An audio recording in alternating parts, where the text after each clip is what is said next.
कृष्ण राधे राधे। तो आप एक बार इनका ये एक आक्षेप जो इन्होंने जो वीडियो बनाया था, तो मैंने उसके ऊपर तो वीडियो बना के रिप्लाई दिया अच्छे से, जितना देने का कोशिश किया।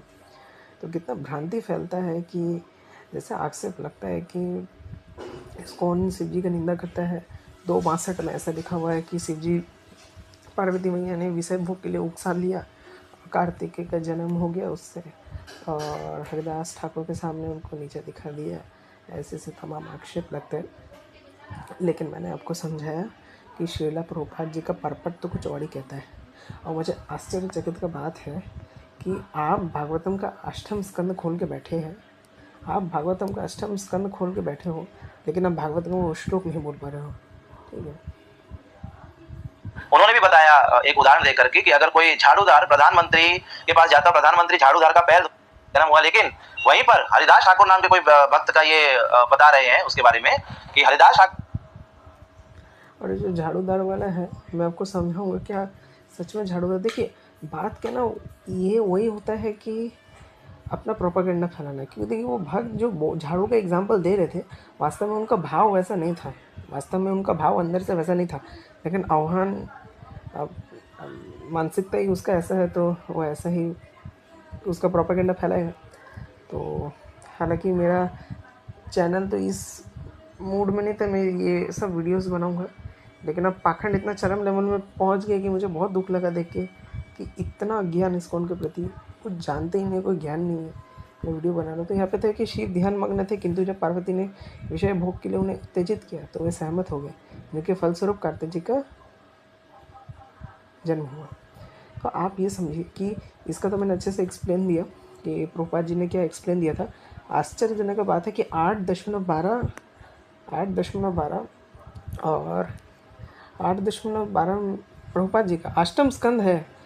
थंबनेल में अष्टम स्कंद है, लेकिन अष्टम स्कंद नहीं पढ़ा गया। और इन्होंने शास्त्रवाद में एक छिपकली चैनल है, शास्त्रवाद नाम का भी एक छिपकली चैनल है, उसको भी एक्सपोज करूँगा। तो ये कुछ भेजा है, ठीक है, इसको भी एक्सपोज करूँगा, अच्छे से एक्सपोज करूँगा एकदम। आने में 10 बार वीडियो बनाने सोचेंगे, ऐसा करिए। तो यहाँ पे 8.12.15 और जो मेरा अभी ये वीडियो देख रहे हैं, तो मैं इससे निवेदन करता हूँ कि आप लोग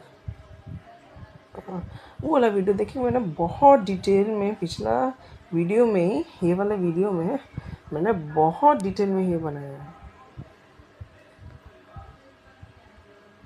अभी मैं आपको लेके चलता हूँ, इसमें मैंने बहुत डिटेल में 36 to 38 मिनट, 36 मिनट तक, 36 मिनट तक, बहुत 36 मिनट तक काफ़ी आपको डिटेल में बताया कि वास्तव में ये जो श्लोक है, ये जो लिखा हुआ वहाँ पे, वो ऐसे ही कोई मन गढ़ंत नहीं रख दिया।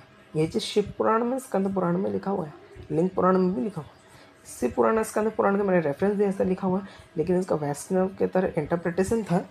तो अभी मैं एक बार रिवाइज करा दे रहा हूँ शॉर्ट में। ये लिखा श्री भगवान हुआ कौत्यो हलाय देश्यनम योषि द्वेषो मया धृत पश्यता सूर कार्याणि गते Piyush भाजने। Translation: The Supreme Personality of Godhead said, when the demons took away the jug of the nectar, I assumed the form of the beautiful woman to bewilder them by directly cheating them and thus to act in interest of the demigod. Perfect. When the Supreme Personality of Godhead assumed the form of the beautiful woman, Mohini Murti, the demons were certainly captivated, but the demigods present were not. In other words, those who maintain a demoniac mentality are bewildered by the beauty of the woman, but those who are advanced in Krishna consciousness, or even those on the platform of goodness, are not bewildered. The Supreme Personality of Godhead knew that because the Lord Sri Krishna is not an ordinary person, he cannot be bewildered even by the most beautiful woman. Cupid himself tried to invoke Lord Shiva's lusty desire in presence of Parvati, but Lord Shiva was never agitated. ठीक है, lord Shiva was never agitated. साफ साफ लिखा है कि lord Shiva was never agitated, rather the blazing fire from lord Shiva eyes turn Cupid to ashes. Therefore lord Shiva had to think twice, lord Vishnu had to think thrice, what kind of beautiful form would bewilder even lord Shiva, ठीक है। और ये भी बताया गया था कि जब लॉर्ड शिवा बिविल्डर हुए थे, वास्तव में लॉर्ड शिवा बिविल्डर नहीं होते। लॉर्ड शिवा जो भगवान शिव है वो बिविल्डर बिल्कुल नहीं होते। भगवान शिव लोगों का कल्याण करने के लिए माया में शरण जाते, लेकिन इंजॉइंग मेंटालिटी से नहीं जाते। ये भी प्रभुपाद जी ने बोला है, ठीक है। मैंने आपको पिछले वीडियो में सब डिटेल में समझाया, और यहाँ पे साफ साफ बोला है कि प्रभुपाद जी ने इतना आधा अधूरा बताया जाता है, lord Shiva lusty desire in presence of Parvati but lord Shiva was never agitated. यहाँ पे साफ साफ लिखा है कि lord Shiva was never agitated, never agitated, never agitated. तो इसलिए यही चीज़ आपके प्रभुपाद जी यहाँ पे साफ साफ समझा रहे हैं। प्रभुपाद जी ने साफ साफ बोल दिया कि कितनी भी ब्यूटीफुल लेडी आ जाए, साक्षात पार्वती मैया भी आ जाए, कोई भी आ जाए, शिव जी नहीं एजिटेट होते, बिविल्डर नहीं होते। लॉर्ड शिवा, देखिए यहाँ पे साफ साफ लिखा है कि cupid tried to invoke lord Shiva's lusty desire in presence of Parvati but lord Shiva was never agitated. तो प्रभुपाद जी ने भी वो पर्पट को समझा कि वास्तव में प्रभुपाद जी ने पार्वती शिव पार्वती के बारे में 2:62 में ऐसा क्यों लिखा है। तो प्रभुपाद जी इस पर्पट में अच्छे से समझा रहे हैं। तो आपने देखा कि ये कितना अज्ञानता फैलाया जा रहा है कि आधा अधूरा पढ़ा, आधा अधूरा इन्होंने बोल दिया। और देखिए 8वां स्कंद है डीपी में, लेकिन इसी 8वां स्कंद का 12वां अध्याय का 15वां श्लोक इनका पर्पट नहीं पढ़ा गया इनसे, ठीक है। कि हरिदास ठाकुर नाम का भक्त जो है उसके बाद जब वैश्या आई तो वहां पर वो खरे उतरे, इसलिए वो तैयार हो गए। इसलिए बोलते ना कि देखिए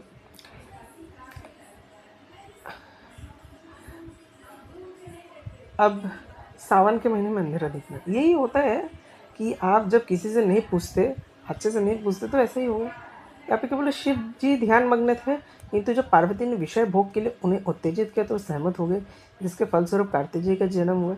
इसी प्रकार तरुण भगवत भक्त हरिदास को माया देवी के अवतार ने मोहित कर लिया था। विशुद्ध कृष्ण भक्ति के कारण वे इस कसौटी में खड़े उतरे, जैसा कि यमुना दास जी ने भगवान का एक निष्ठ भक्त भगवान की संगति में ये है कृत्रिम है, अच्छा वो कृत्रिम दमन द्वारा अपनी इंद्रियों को वश में करने के इतने शक्तिशाली क्यों हो, किंतु अंत में अवश्य असफल होगा, ठीक है। क्योंकि विषय सुख का रंच मात्र विचार भी उसे इंद्र तृप्ति के लिए उत्तेजित कर देता है। लेकिन हमने ये बात यहाँ पे साफ साफ समझा है कि प्रभुपाद जी ने इसी चीज़ को यहाँ पे बड़े अच्छे से समझा। इसका पर्पट आप पढ़ लीजिए, ये देखिए ये पर्पट बड़ा इंपॉर्टेंट पर्पट है। ये पर्पट 8.12.15 का पर्पट पढ़ लीजिए, ये बहुत इंपॉर्टेंट पर्पट है, देखिए काफ़ी इंपॉर्टेंट है। और ये साफ साफ पता चला कितनी भी ब्यूटीफुल वुमेन हो, वो कभी भी बिविल्डर नहीं हो सकती, वो कभी भी बिविल्डर नहीं हो सकती, ठीक है, वो कभी भी बिविल्डर नहीं हो सकती, ठीक है।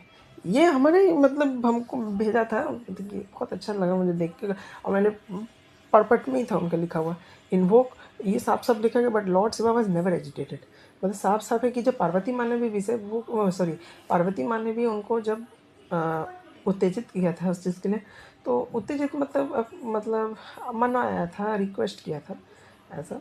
तो शिव जी क्या बोलते हैं आपका, वास्तव में कामुक नहीं हो गए थे। प्रभुपाद जी का बोलने का बिल्कुल मतलब नहीं, शिव जी कामुक हो गए थे। शिव जी लोगों का कल्याण करने के लिए शरण में चले गए, ठीक है। ठीक है, यहाँ पे भी प्रभुपाद जी ने यही समझा है, ठीक है। और अगर इसके बहुत सारे पर्पट्स मैं आपको बताऊंगा, ये प्रभुपाद जी का मतलब ही नहीं था। हालांकि मैं अभी इसको और थोड़ा सा एक्सटेंड करके और थोड़ा अच्छे से समझा है, लेकिन जिसको और अच्छे से इसको काफ़ी डिटेल में समझना है तो उसके पिछले वाले स्ट्रीम में 2:62 को मैंने काफ़ी अच्छे से समझा है, बहुत डिटेल में समझा कि प्रभुपाद जी ऐसा नहीं बोले थे। उस श्लोक में यही बोलने का मतलब था कि शिव जी लोगों का कल्याण करने के लिए माया का सहारा लेते हैं, लेकिन इंजॉइंग मेंटालिटी से नहीं, लोगों का कल्याण करने वाले मेंटालिटी से। तो अगर शिव जी ने पार्वती मैया को जो उत्तेजित किया था, जो भगवान शिव जी भगवान शिव जी का जो तपस्या टूट गया था, तो ये जो रेफरेंस है, पहली बात ये रेफरेंस हमने ऐसे ही नहीं लिया था कहीं से भी उठा के रेफरेंस नहीं बना दिया था हमने कुछ। ये रेफरेंस प्रॉपरली प्योर शिव पुराण स्क्रिप्चरल बेस्ड में था, शिव पुराण में, स्कंद पुराण में, ठीक है। और इसको हमने वैष्णव के तरीके से इंटरप्रेट किया कि वास्तव में शिव जी कामुक नहीं थे, ठीक है। तो यहाँ पे यही बताने का कोशिश करें कि जब भी भगवान शिव जी नेचुरल वर्ल्ड में है, जो भी वो कुछ भी अवतार लेंगे तो इंजॉइंग मेंटेलिटी नहीं रहता उनका। और मैंने बहुत डिटेल में समझा, आप देख लीजिएगा। तो यहाँ पे तो साफ साफ प्रभुपाद जी ने क्लियर कर दिया कि lord Shiva was never agitated, that's all. यहाँ पे तो साफ साफ है, ठीक है, यहाँ पे साफ साफ है, ठीक है। तो अब देखिए कितना आधा अधूरा स्टेटमेंट, यहाँ से चेरी पिकिंग कर लिया, वहाँ से चेरी पिकिंग कर लिया, और कितना रॉन्ग इन्फॉर्मेशन। और आप लोग बोलते हो कि डिबेट करो। मैं डिबेट करके इनके साथ क्या करूँगा? क्योंकि अगर मैं मान लेते मैंने अवहान के साथ मैंने इसका डिबेट किया, मैंने अवहान के साथ इसके साथ डिबेट किया, तो अवहान मुझे बोलने नहीं देगा। क्यों नहीं बोलने देगा? बोलने देंगे तो उसको सबको समझ आ जाएगा, तो उसका प्रोपेगेंडा ख़त्म हो जाएगा ना। तो आगे जाके वो अपना ये जो ब्राह्मणवाद छुआछूत मानसिकता वाला जो प्रोपेगेंडा नहीं फैला पाएगा, ये प्रोपेगेंडा नहीं फैला पाएगा। फिर इस्कॉन के खिलाफ प्रोपेगेंडा फैलाना बंद हो जाएगा। अगर हर एक चैनल जो मेरा वीडियो देख रहे हैं ना, मैं ऐसे इनसे ये रिक्वेस्ट करता हूँ, इन लोगों से डिबेट मत करिए। इन लोगों को कंटेंट मिलता है। आप लोग क्या करें, ये लोग जितना भी वीडियो बनाते जा रहे हैं, आप लोग भी वीडियो बनाते जाइए, लेकिन आप लोग इस्कॉन को डिफेंड करिए। इनके सिद्धांत को छोड़ दीजिए। इनके सिद्धांत से हमको कोई लेना देना नहीं है। इनको छोड़ दीजिए। इनके सिद्धांत है, ठीक है, आप मत बोलिए इनके बारे में कुछ, लेकिन ये जो इस्कॉन के ऊपर आक्षेप लगा रहे हैं, आप एक्सपोज करते जाइए, करते जाइए, करते जाइए, करते जाइए, छोड़िए मत। ठीक है, एकदम मत छोड़िए। ठीक है, एक्सपोज करते रहिए, करते रहिए, करते रहिए, करते रहिए। और मैं भी वैसे ही करूँगा कि ये लोग जो भी इस्कॉन में आक्षेप लगाते हैं, मैं इसको एक्सपोज करता रहूँगा। ठीक है, बहुत आधा अधूरा, कितना मतलब भ्रमित वीडियो। मैं जब देखा ना, मुझे इतना बुरा लगा ना देख के कि कितना मतलब गलत तरीके से, कितना मतलब क्या, मतलब कुछ है नहीं, किसी से पूछा नहीं, बस एक आह्वान नाम का एक पाखंडी चैनल आ गया, वो पाखंडी ने इसको ब्रेन वॉश कर दिया, ब्रेन वॉश की वीडियो बना गया। क्या बोलूँ के फलस्वरूप कार्तिकेय का जन्म हुआ, लेकिन वहीं पर हरिदास ठाकुर नाम के कोई भक्त का ये बता रहे हैं इसके बारे में कि हरिदास ठाकुर नाम का भक्त जो उसमें वैश्य आई, तो वहां पर वो खड़े होकर वैश्य का करने की यहाँ पर किसी तरह क्या तुलना करना समझ रहे हैं। और दूसरी ओर इनके ही श्रीमद् भागवतम के 8-7-33 के तात्पर्य में प्रभुपाद जी क्या कहते हैं? प्रभुपाद जी कहते हैं कि जो भी शिव जी का निंदा करता है या फिर शिव जी की आलोचना करता है वो निर्लज है। तो मान लो अपने निर्लज, दो भाषा में पढ़ रहे हो ना, निंदा दो भाषा में, तो शिव जी को इंद्रिय विषय वाला बता रहे हैं ना।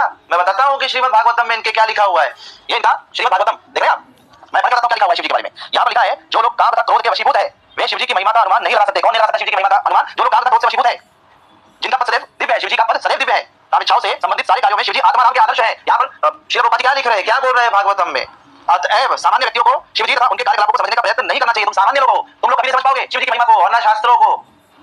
बुद्धि ही जब म्लेच्छ से भरी हुई है, म्लेच्छ बुद्धि वाले कैसे समझ पाएंगे शिव जी की महिमा को? बात बात पर शिव जी की निंदा करना, दूध दही और लस्सी और छाछ बना लोगों। आपने देखा ना कि ये वही है कि इतना आधा अधूरा पड़ा। मैंने आपको दिखा दिया, ये आधा अधूरा ही पड़ा है। ये ऐसे ही होता है कि आह्वान का चैनल देखने से ऐसे ही इंसान का दिमाग भी ब्रेन हेमरेज हो जाता है। आधा अधूरा पढ़ के बताना, ठीक है।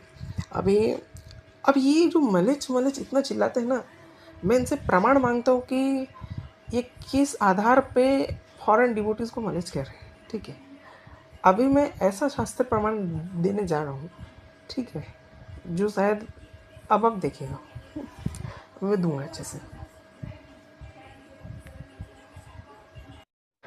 तो आपने अभी देखा कि किस प्रकार फॉरेन डिवोटीज़ को मलेच कह दिया। तो मुझे नहीं समझ रहा क्या आप मतलब भगवान हो, मतलब क्या आप भगवान हो? क्या आप ये कौन डिसाइड होने वाले होते हैं? आप में ऐसा क्या गुण है कि जिससे आप ये डिसाइड कर पा रहे हो कि कौन तुच्छ है, कौन ऊंचा है? ये जो जहरीला घृणात्मक मानसिकता है ना, इसका मुझे जवाब चाहिए। ठीक है, ये जो है ना कि कौन मलेच्छ है, कौन नहीं है, तो आप कौन होते हो, आप लोग कौन होते हो कि ये भेदभाव करने वाले? आप में ये गुण कहाँ से आया? क्या आप भगवान हो? आप जज करने वाले भगवान होते हो? हाँ, आज में देखिए ऐसे बहुत सारे मनुस्मृति है, अपष्टम्भ सूत्र है, गौतम धर्म सूत्र है, लेकिन ये सब जो भी पराशर स्मृति, लेकिन ये सब जो स्मृतियाँ हैं, इसमें जो नियम है, ठीक है, ये सब जो स्मृतियाँ में जो नियम है, ये वास्तविक में ये भौतिक स्थूल शरीर के लिए ही है। ये सूक्ष्म शरीर के लिए बिल्कुल नहीं है। सूक्ष्म शरीर के लिए बिल्कुल नहीं है ये, ठीक है। मनुस्मृति है, पालन करना आवश्यक है उसको, है ना। प्रभुपाद जी ने भी परपट में बोला कि मनुस्मृति से ही मानवता आएगा, है ना। तो मैंने कुछ चीज़ें मनुस्मृति में भी वीडियो बनाया था कि एक्सप्लेन किया था कि मनुस्मृति में जो श्लोक में लगता है ऐसे वुमेन के खिलाफ, तो मैंने उसको भी एक्सप्लेन किया था अपने चैनल में, आप देख लीजिएगा। इस्लाम अवेकनिंग को एक्सपोज किया था हमने। तो आप ये देखिएगा कि ये सब जो क्या बोलते हैं कि आक्षेप लगता है, वास्तविक में जो आक्षेप लगता है, ठीक है, तो ये जो जितने भी स्मृतियाँ हैं ये स्थूल शरीर के लिए, तो इस जो स्थूल शरीर होता है ना, इस स्थूल शरीर के लिए सब, तो स्थूल शरीर के लिए इसलिए ज़रूरत है क्योंकि स्थूल शरीर में जितना शुद्धता आएगा, स्थूल शरीर में जितना शुद्धता आएगा तो उस शुद्धता के कारण सूक्ष्म शरीर में भी प्रभाव पड़ता है। लेकिन ये सब स्मृतियाँ, मनुस्मृति, पराशर स्मृति, ये सूक्ष्म शरीर के लिए बिल्कुल नहीं है, ये स्थूल शरीर के लिए मेनली। जो भागवतम है सूक्ष्म शरीर के लिए, आपको अंतर समझना पड़ेगा। जो मेन जो भक्ति है, जो भगवान ने अल्टीमेट हर चीज़, जितना भी योग है उसमें से सबसे ऊंचा योग भक्ति योग है। भक्ति योग से ऊपर कोई योग नहीं है, भक्ति योग ही सर्वश्रेष्ठ योग है, सर्वश्रेष्ठ। तो ये जो भक्ति है ये सूक्ष्म शरीर का है, ठीक है। तो भक्ति जो है ये सूक्ष्म शरीर के लिए, ठीक है। तो जो भी हमको शास्त्र में कभी कभी जैसे अद्रि स्मृतियाँ हो गई, अद्रि स्मृति में ऐसा लिखा रहता है कि अगर जो द्विज है तो द्विज जो है, अगर अद्विज जो द्विज नहीं है अगर उसको छू लेता है तो उसको स्नान करना चाहिए। महाभारत में कभी ऐसे कभी देखने को मिलता है कि अगर ब्राह्मण को शूद्र का दिया हुआ अन्न नहीं खाना चाहिए, ठीक है। कुछ विधियाँ हैं, तो ये सब जितना भी छुआछूत है, ठीक है, ये बहुत मतलब ये उन्हीं को ही बोला जाता था, उन्हीं ब्राह्मणों को ही बोला जाता था जो वाकई में ब्राह्मण लायक थे, ठीक है। ऐसे नहीं कि कोई भी आज कलयुग में कोई भी बैठ के कर लेगा इसको, ठीक है, ऐसा नहीं है।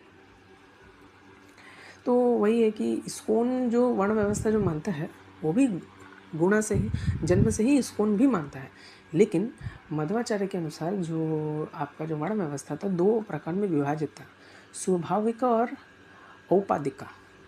औपाधिका मतलब जो जन्म से ही आता था, जो हमको परिवार से ही इनहेरिट हो रहा है या पिछले जन्म के कर्मानुसार इनहेरिट हो रहा है। स्वाभाविक मतलब जो हमारे स्वभाव के अनुसार जो होता था, ठीक है। तो वर्ण को भी अकॉर्डिंग टू मध्वाचार्य जी 2 प्रकार से उन्होंने इसको डिवाइड किया था, ठीक है, जो स्वाभाविक के अनुसार आता है।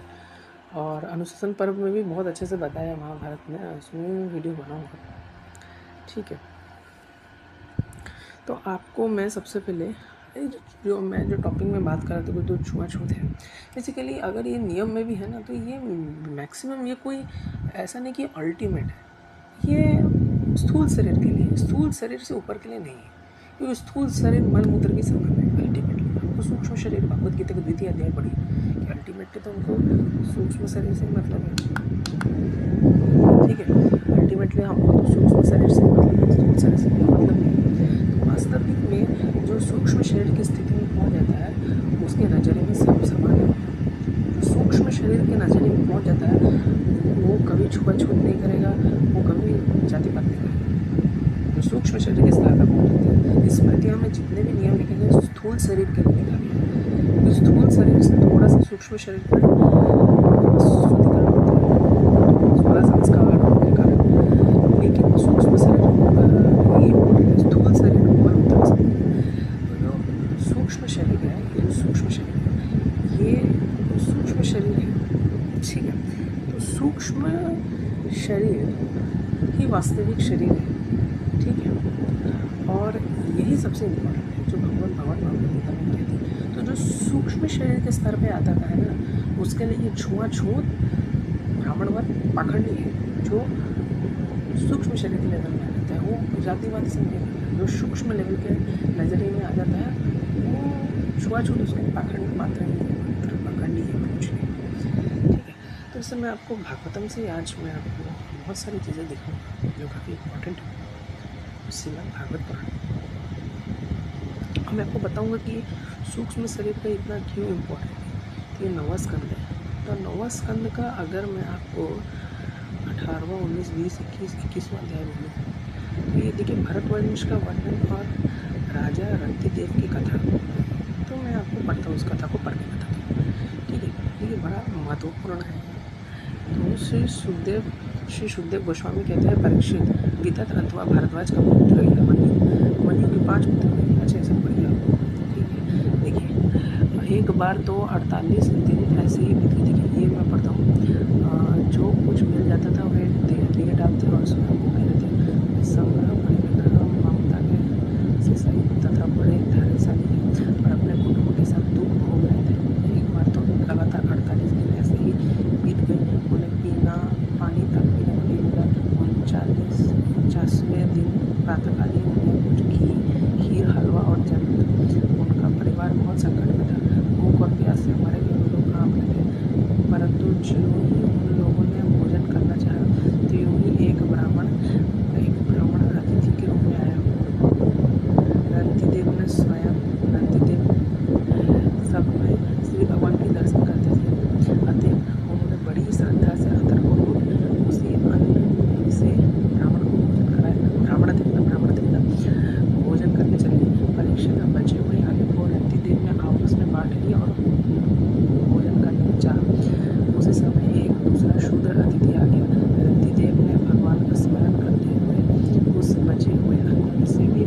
सूक्ष्म शरीर की अवस्था में आ गई थी, क्योंकि उनको ये एहसास हो गया था कि वास्तविक में भक्ति सर्वश्रेष्ठ है, कृष्ण भक्ति सर्वश्रेष्ठ है, संपूर्ण वेद का सार ही कृष्ण को जानना है।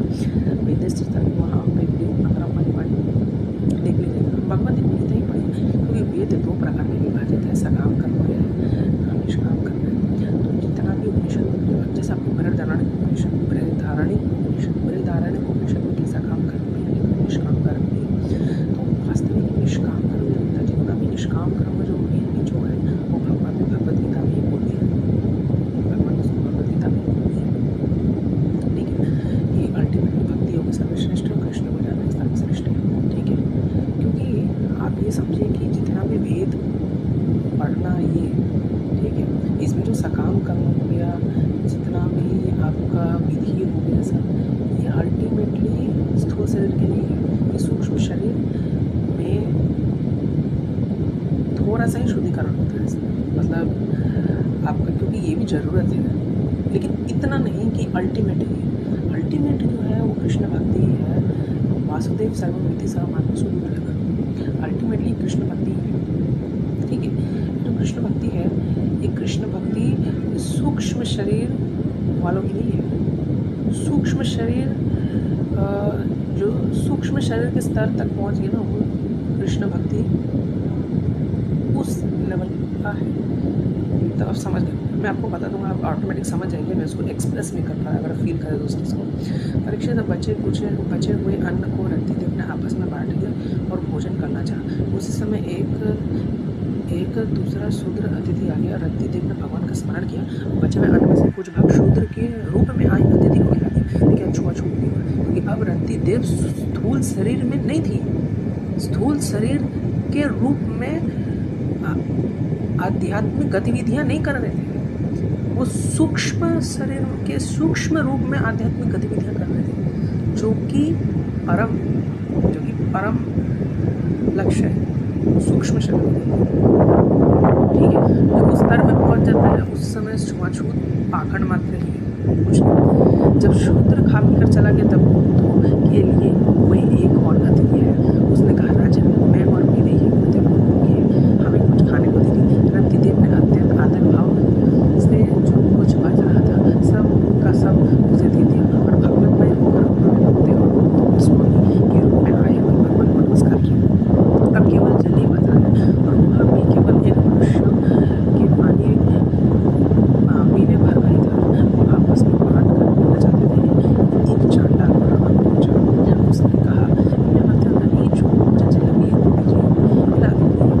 चांडाल की वह करुणा इसके उच्चारण में भी मैं अत्यंत कष्ट पाऊंगा। सुनकर रति देव से अत्यंत संतप्त भगवान से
अतिथि वास्तव में भगवान की रची हुई माया के विभिन्न रूप थे।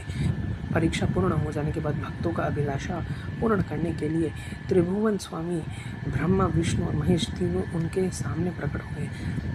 रंती देव को उनके चरणों में नमस्कार किया। उन्हें कुछ लेना तो था नहीं, भगवान की कृपा से आसक्ति और स्पृहा से भी रहित हुए। और परम प्रेममयी भक्ति से अपने मन को भगवान वासुदेव से तन्मय कर लिया। कुछ भी मांगा नहीं। परीक्षित उन्हें भगवान के सिवा और कुछ भी वस्तु की इच्छा नहीं थी।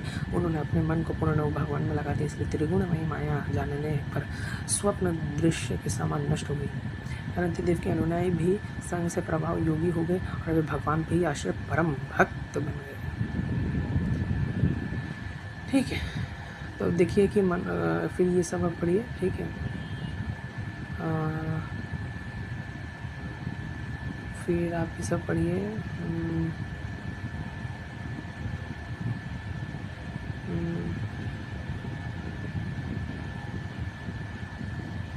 ठीक है, तो आप ये पढ़िए।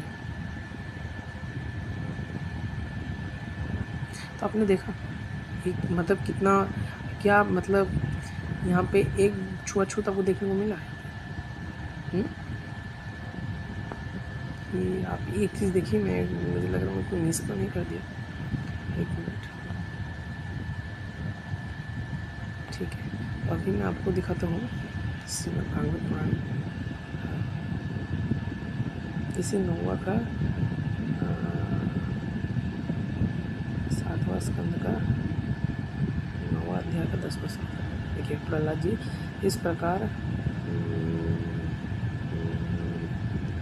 हाँ देखिए प्रहलाद जी क्या कहते हैं। ब्रह्मा आदि देवता, ऋषि, मुनि और सिद्ध पुरुषों की बुद्धि निरंतर सत्वगुण में स्थित रहती है, फिर भी वे अपनी धारा, प्रभा, स्तुति और अपने विविध गुणों से आपको अब तक भी संतुष्ट नहीं कर पा सके।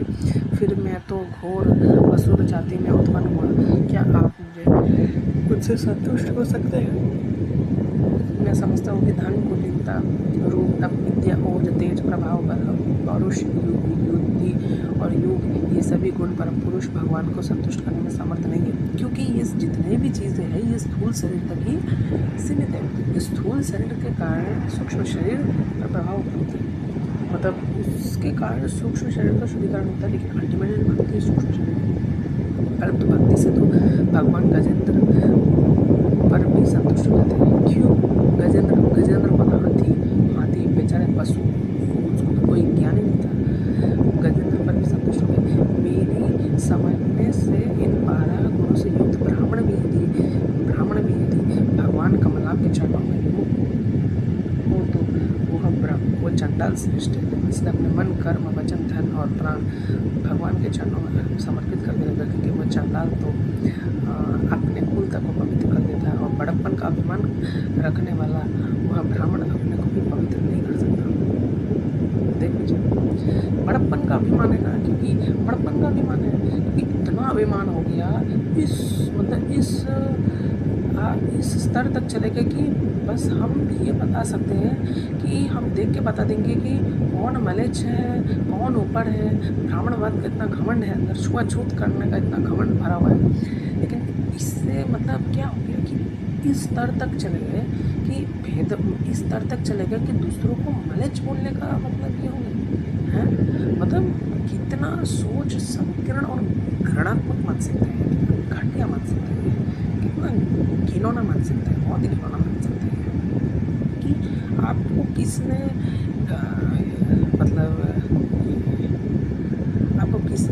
हुक्म दिया, आपको क्या मतलब किसने हुक्म दिया कि आप ये डिसाइड कर सकते हो कौन मलेच्छ है, कौन ब्राह्मण है, कौन शूद्र है, कौन किस का मलेच्छ है।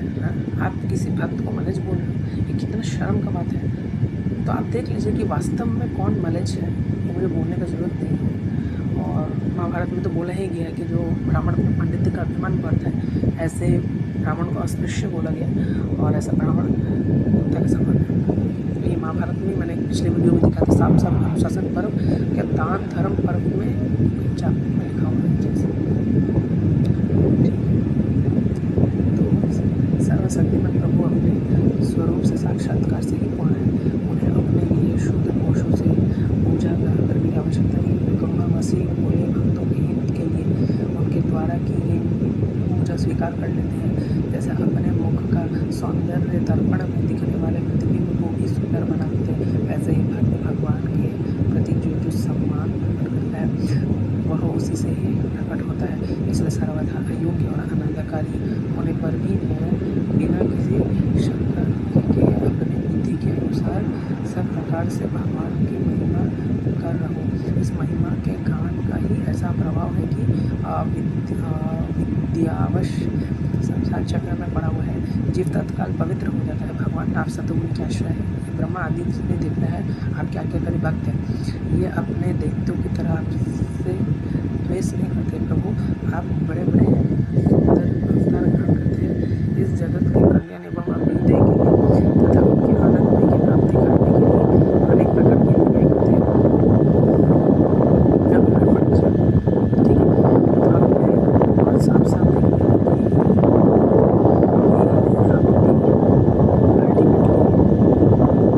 कोई भी मतलब पढ़ सकते हैं।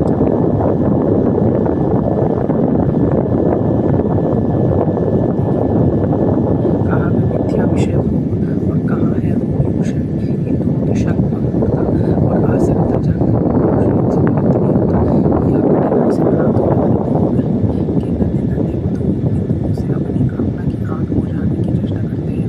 प्रभु कहाँ तो वो इस तमोगुणी असुर वंश से रजोगुण से उत्पन्न हुआ और मैं कहाँ आपकी अनंत कृपा धन्य है। आपने अपना प्रसाद परम प्रसाद स्वरूप और सकल सत्ता बहारी कर कमल मेरे सिर पर रखा, जैसे जिसे आपने ब्रह्मा शंकर और लक्ष्मी जी के सिर पर भी कभी नहीं रखा। दूसरे सांसारिक जीवों के समान आप में छोटे बड़े का भेदभाव नहीं है, क्योंकि आप सबके आत्मा और अकारण प्रेमी हैं। फिर भी कल्प वृक्ष के समान आपका कृपा प्रसाद भी सेवन भजन से ही प्राप्त होता है। सेवा के अनुसार ही जीवों पर आपकी कृपा का उदय होता है। उसमें जातिगत उच्चता या नीचता कारण नहीं है। तो देख लीजिए कि वास्तव में मत छोड़ देना, देख लीजिए, ठीक है। मतलब आप इस स्टेज तक पहुंच गए कि इतना महान भागवत स्टेज में पहुंच गए, इस अद्भुत स्टेज तक आप पहुंच गए, प्रेम की अवस्था में पहुंच गया। मतलब अब आपको भगवान दिखने लग गया। मतलब इस स्टेज तक पहुंच गए कि लोगों में ये मतलब आप किसी फॉरेन को मने मतलब इतना गुस्सा आता है ना कि क्या मतलब बोल में अच्छा नहीं लगता बोलने में, ठीक है। मतलब कितना मतलब दुख का बात है कि इतना अज्ञान, इतना अंधकार, इतना कपटता, इतना कपट ज्ञानी, इतना दुष्टता अंदर भरा हुआ है कि आप किसी बस वो फॉरेन है, बस स्थूल शरीर, एक चमड़ा शरीर जो स्थूल शरीर मन मूत्र के समान है, वो शरीर के माध्यम से आप उसको जज कर रहे हो कि वो हमारे इतना तुम मतलब गिर रहे हो। पहले खुद को देखो ना, खुद भारत में पैदा हो गए ना, ब्राह्मण कुल में पैदा हो गए तो अपने को इतना ऊँचा समझते हो। लेकिन यहाँ पे क्या लिखा है? शर्म वरम है कि क्यों कुछ? किसने तुमको अधिकार दिया कि जज करने की वो फॉरेन भक्त को तुमने माने जो? ठीक है, माफ़ी मांगना चाहिए इस चीज़ में। दूसरे सांसारिक जीवों के समान आप में छोटे बड़े का भेद नहीं है, क्योंकि आप सबके आत्मा और अकारण प्रेमी। फिर भी कल्प वृक्ष के समान आपका कृपा प्रसाद भी सेवन भजन में ही तृप्त होता है। सेवा के अनुसार ही जीवों पर आपकी कृपा का उदय होता है। सेवा के अनुसार ही जीवों पर आपकी कृपा का उदय होता है। उसमें जातिगत उच्चता या नीचता कारण नहीं है। वही मैं बोल रहा हूँ कि जातिगत उच्चता नीचता कारण जो भी है, ये जो वर्ण व्यवस्था है, ये जो भी वर्ण व्यवस्था है, ये वर्ण व्यवस्था स्थूल शरीर तक ही है, स्थूल शरीर तक ही है। हाँ, इससे ये होता है कि इसको पालन हमको करना चाहिए। वैष्णव में भी वर्ण व्यवस्था पालन करना चाहिए, 16 संस्कार करना चाहिए, क्योंकि ये भी ज़रूरत होता है। क्योंकि स्थूल शरीर का अगर शुद्धिकरण होगा तभी तो हम सूक्ष्म शरीर में अच्छे से तन मन लगा पाएंगे, तभी तो हम सूक्ष्म शरीर का चिंतन कर पाएंगे ज़्यादा अच्छे से।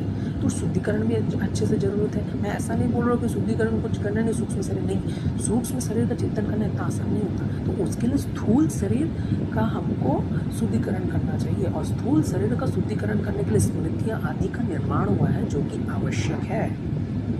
स्मृतियाँ आदि का निर्माण हो गया, जो कि आवश्यक है। लेकिन ये देखिए, यहाँ पे साफ साफ बोला गया कि अल्टीमेट जो सूक्ष्म शरीर था, हमको सूक्ष्म स्तर तक ही पहुँचना है। जो स्थूल स्तर में ही मर चुका है स्थूल शरीर, स्थूल स्तर में मर चुका है। और ये जज कर रहे हैं कि कौन मलेच्छ है, कौन एक भक्तों को मलेच्छ बोला जा रहा है बस उसका रूप देखकर। इससे बड़ा कपटता और दुष्टता का क्या बात है? इससे बड़ा घृणात्मक मन और ब्राह्मणवादी छुआछूत जो मन अंदर इतना भरा पड़ा है, क्या बोल सकते? कोई बोल नहीं सकते। एक अहंकार है। इसलिए बोला ना कि जो ब्राह्मण पांडित्य का अभिमान करता है ऐसे मनुष्य को अस्पृश्य बनाइए, ऐसा मनुष्य दुनिया के साथ। ये महाभारत कह रहा है, ठीक है, मैं अपने से जोड़ के नहीं बोल रहा, ये महाभारत इतना कठोर तरीके से बोल रहा है, ठीक है। और ऐसे ये महाभारत में दान धर्म पर भी लिखा हुआ है, अब देख लीजिए क्या चल रहा है, ठीक है।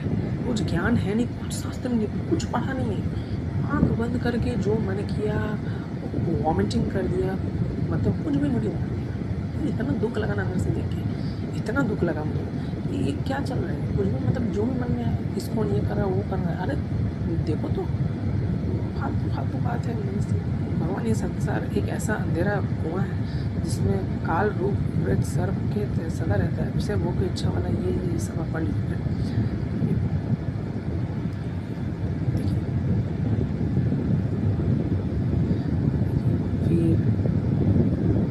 सब पढ़िए। बहुत भी समय बीतने पर तीव्र तपस्या करने से अच्छा देखिए हयग्रीव अवतार के बारे में पढ़ रहे हैं, तो अभी पढ़ लीजिए अच्छे से, बहुत अच्छा चैप्टर है, ठीक है।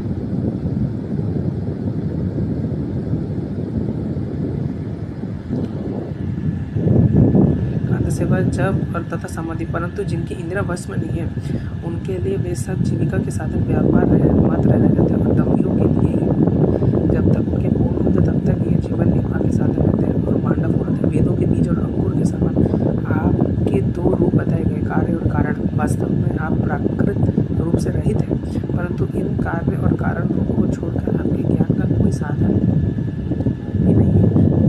काष्ठ मंथन के द्वारा जिस प्रकार अग्नि प्रकट की जाती है उसी प्रकार योगीजन भक्ति योग के साधन से आपको कार्य और कारण दोनों में ही दृढ़ निकलते हैं, क्योंकि वास्तव में ये दोनों आपसे पृथक नहीं है, आपके स्वरूप ही है, अनंत प्रभु।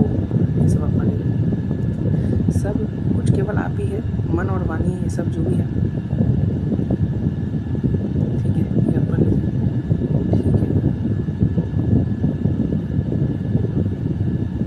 ठीक है, ये आप पढ़ लीजिए, बहुत अच्छा चैप्टर है काफ़ी। जैसे प्रहलाद महाराज जो रियलाइजेशन बता रहे हैं, एक मिनट सॉरी, मैं दूसरा आपको एक बहुत महत्वपूर्ण श्लोक बताता हूँ, एक मिनट, मेरा फ़ोन है ना जो मिल रहा है, तो अभी मैं आपको एक और ऐसे श्लोक दिखाता हूँ, ये काफ़ी ज़रूरत है।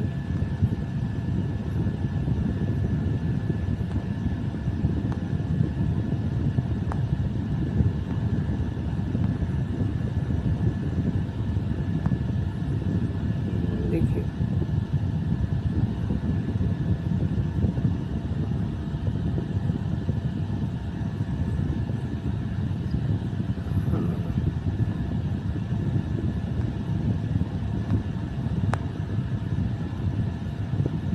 ठीक है। अब इसके बाद मैं आपके पास तीसरा अध्याय का 33वां में आता हूँ।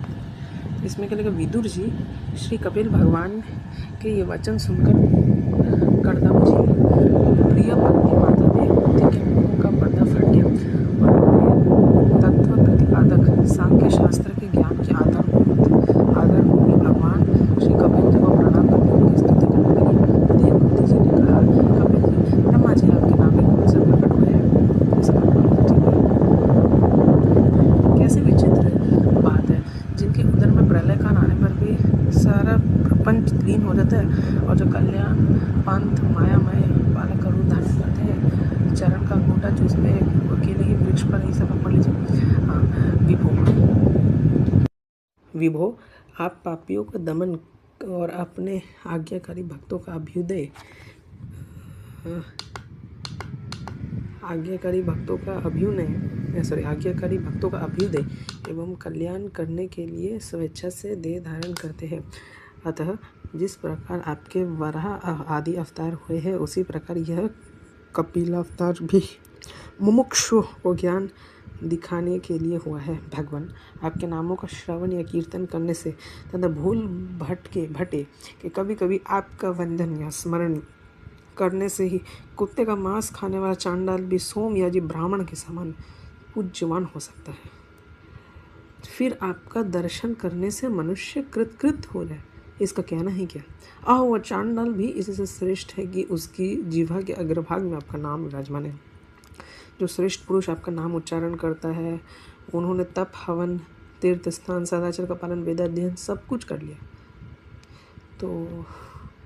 तो जो लोग मतलब इस्कॉन के फॉरेन डिवोटीज़ को मैनेज करें तो एक बार देख ले, पढ़ ले। कपिल देव जी, आप साक्षात पर ब्रह्म है, आप ही परम पुरुष है। मृत्यु के प्रवाह को अंतर्मुख करके अंतकरण में आपका ही चिंतन किया जाता है। आपके तेज के माया के कार्य गुण प्रवाह को शांत कर देते हैं तथा आपके ही उदर में संपूर्ण वेद तत्वनीत है। इसलिए तो बोला वेदेश सर्वे अहम वेद्यो। ऐसे साक्षात विष्णु रूप आपको मैं प्रणाम करती हूँ। माता के इस प्रकार स्तुति करने पर मातृवत्सल परम पुरुष भगवान कपिल देव जी ने उनसे गंभीर वाणी में कहा। तो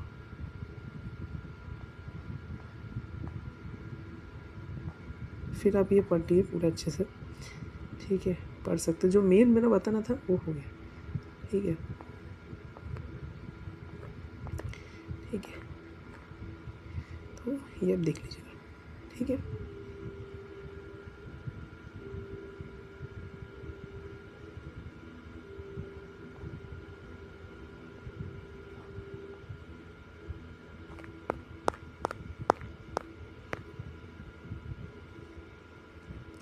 तो अब मैं आपको इसी श्रीमद् भागवत पुराण का आपको 11वां स्कंद का 5वां अध्याय लेकर आता हूँ और ये पढ़वाता हूँ क्या लिखा है। भक्तिहीन पुरुषों की गति और भगवान की पूज्य विधि का वर्णन। योगेश्वरों, राजा निमि ने पूछा, भक्त योगेश्वरों, आप तो श्रेष्ठ पद है कि जिनकी कामनाएं शांत हो गई हो, लौकिक परलौकिक भोगों की लालसा मिटी नहीं हो एवं मन और इंद्रियों को वश में नहीं है तथा जो प्रायः भगवान का भजन भी नहीं करते, ऐसे लोगों को क्या गति होती है। अब 8वें योगेश्वर चमस जी ने कहा, राजन, विराट पुरुष के मुख से सत्व प्रधान ब्राह्मण, भुजाओं से सत्व रज क्षत्रिय, जांघों से रज तम प्रधान वैश्य और चरणों से तम प्रधान शूद्र की उत्पत्ति हुई है। उन्हीं के जांघों से गृहस्थ आश्रम, हृदय से ब्रह्मचर्य, वक्षस्थल से वानप्रस्थ और मस्तक से संन्यास, 4 आश्रम प्रकट हुए हैं। इन चारों वर्णों और आश्रमों के जन्मदाता स्वयं भगवान ही है, वही इनके स्वामी नियंत्र आत्मा भी है। इसके लिए इन वर्ण और आश्रम में रहने वाले जो मनुष्य भगवान का भजन नहीं करता बल्कि उल्टा उनका अनादर करता है, वह अपने स्थान, वर्ण, आश्रम और मनुष्य योनि से भी च्युत हो जाता है। तो जो लोग किसी भक्त सिर्फ उसका बाहरी चमड़ा देख कर ही उसको मलज कह दिया और भक्ति नहीं है देखा कि ये नहीं, भक्त का अपमान किया, तो उनके लिए क्या बोला जा रहा है, उनको ये बोला जा रहा है कि इसलिए इनके देखिए उनको ये बोला जा रहा है कि इन चारों वर्णों और आश्रम के जन्मदाता स्वयं भगवान ही है, इनके भी वही इनके स्वामी नियंत्र और आत्मा भी है। इसलिए इन वर्ण और आश्रम में रहने वाले जो मनुष्य भगवान का भजन नहीं करते बल्कि उल्टा उनका अनादर करते हैं, वह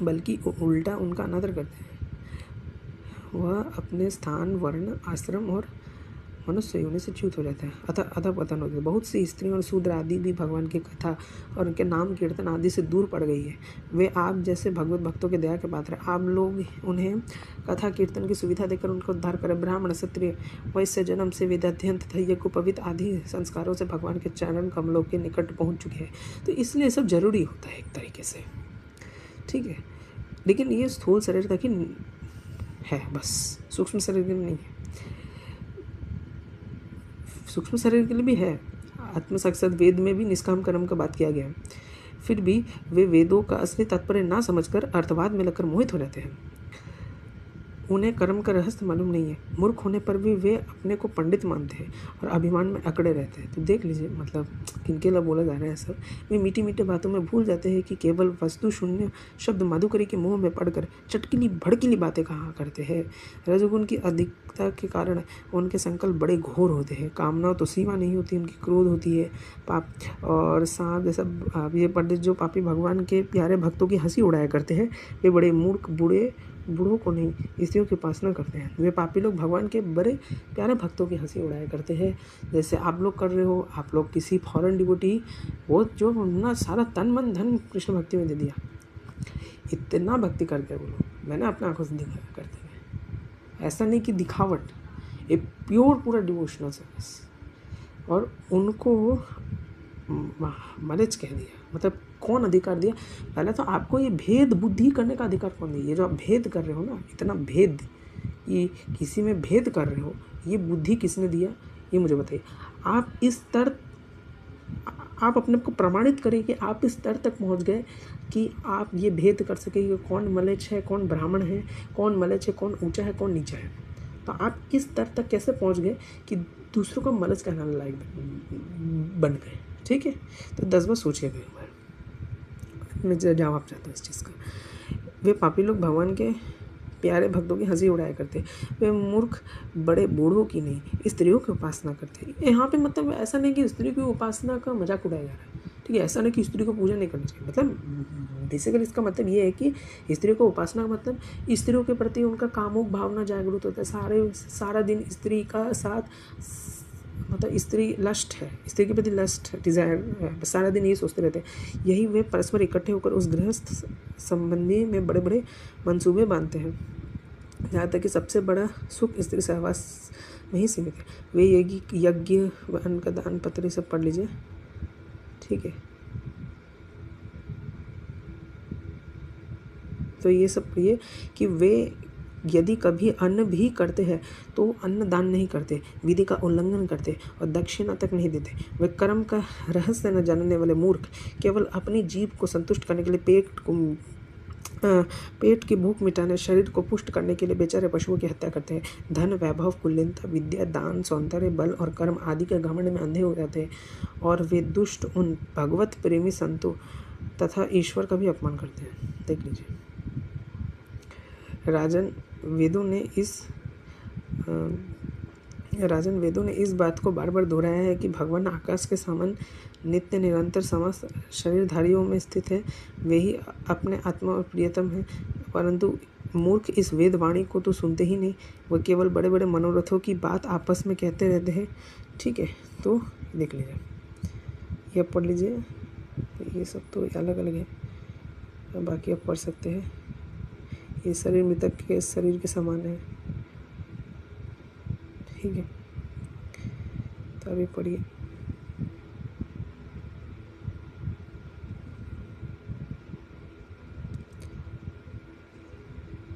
सतयुग में बड़े मनुष्य बड़े शांत वे रही थी, सब समदर्शी थे। वे लोग इंद्रियों और मन को वश में रखकर ध्यानपूर्वक तपस्या में सबके प्रकाशक परमात्मा की आराधना करते। वे लोग हंस, सुपूर्ण, वैकुंठ, धर्म, योगेश्वर, अमल, ईश्वर, पुरुष, अव्यक्त और परमात्मा आदि नामों के नाम गुणवान है। देख लीजिए, ठीक है? फिर त्रेता युग है, ये सब है, अलग अलग युगों का बताया जा रहा है। कलयुग का महात्मा बताया जा रहा है। फिर कलयुग में बुद्धिमान पुरुष यज्ञों के द्वारा उनकी आराधना करते हैं, जिनमें नाम, गुण, लीला आदि के कीर्तन की प्रधानता होती है। प्रभु आप शरणागत रक्षक है, आपकी चरणारविंद सदा सर्वदा ध्यान करने योग्य महामोह के कारण होने वाले सांसारिक पराजयों का अंत कर देने तथा भक्तों की समस्त अभीष्ट वस्तु का दान करने वाले कामधेनु स्वरूप है।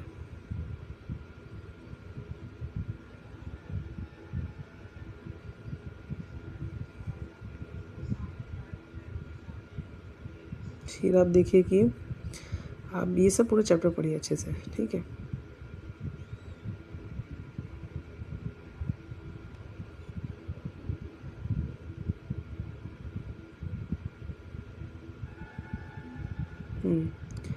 देखिए, जो प्रेमा भक्त अपने प्रियतम भगवान के चरण कमलों को अनन्य भाव से दूसरी भावना अवस्था वृत्तियों और प्रवृत्तियों को छोड़कर भजन करते हैं, उससे पहले की तो ये बात है कि पाप कर्म होते ही नहीं, परंतु यदि कभी किसी प्रकार हो भी जाए तो परम पुरुष भगवान श्री हरि उसके हृदय में बैठकर वह सब धो बहा देते हैं और सभी हृदय को शुद्ध कर देते हैं।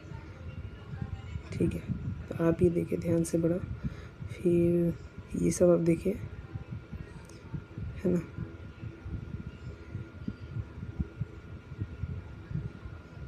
देखिए फिर आप ये देखिए, फिर ऐसे इस टाइप के सेंटेंस भागवत में भरे पड़े हैं, और मिलेगा तो और ढूंढ के बताऊंगा। ठीक है, ठीक है। और अभी मैं, ठीक है, तो आपने देखा, अभी मैं आपको ये बताता हूँ महाभारत, फिर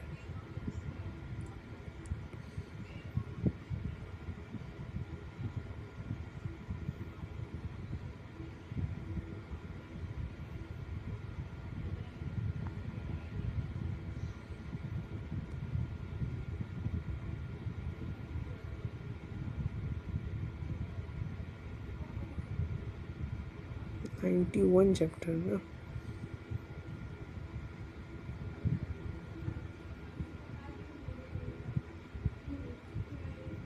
ये कौन सा अध्याय है? 90वां। हाँ, इसी के बाद आ रहा है, देखिए, जन्मजय। शत्रुओं को दमन करने वाले शूरवीर श्री कृष्ण कुंती की परिक्रमा करके एवं उनकी आज्ञा लेकर दुर्योधन के पास आ गए। वह घर इंद्र भवन के समान उत्तम शोभा में संपन्न था। उसमें यथास्थान विचित्र आसन सजाकर रखे हुए थे। श्री कृष्ण ने उस घर में प्रवेश किया। अभी देखिए, ये सब पढ़िए थोड़ा सा, जो मेन चीज़ में पढ़ा, दुर्योधन पास से दुशासन, कर्ण और सुबल पुत्र शकुनी ये भी आसनों पर बैठे थे। श्री कृष्णानंद को देखा। दर्शहानंदन मतलब भगवान श्री कृष्ण का दूसरा नाम है दर्शहानंदन। श्री कृष्ण के आते ही महायशस्वी दुर्योधन मधुसूदन का सम्मान करते हुए मंत्रों सहित उठकर खड़े हो गए। मंत्रों सहित दुर्योधन से मिलकर वृष्णि कुलभूषण केशव अवस्था के अनुसार वहाँ सभी राजाओं के योग्य मिले। उस राज्यसभा में सुंदर रत्नों से विभूषित एवं स्वर्णमयी पर्यक रखा हुआ था, जिस पर भांति भांति के बिछौने बिछे हुए थे। भगवान श्री कृष्ण उसी पर विराजमान हुए। उस समय कुरुराज ने जनार्दन की सेवा में गहू मधुपर्क जल गृह और राज सब कुछ निवेदन कर दिया था।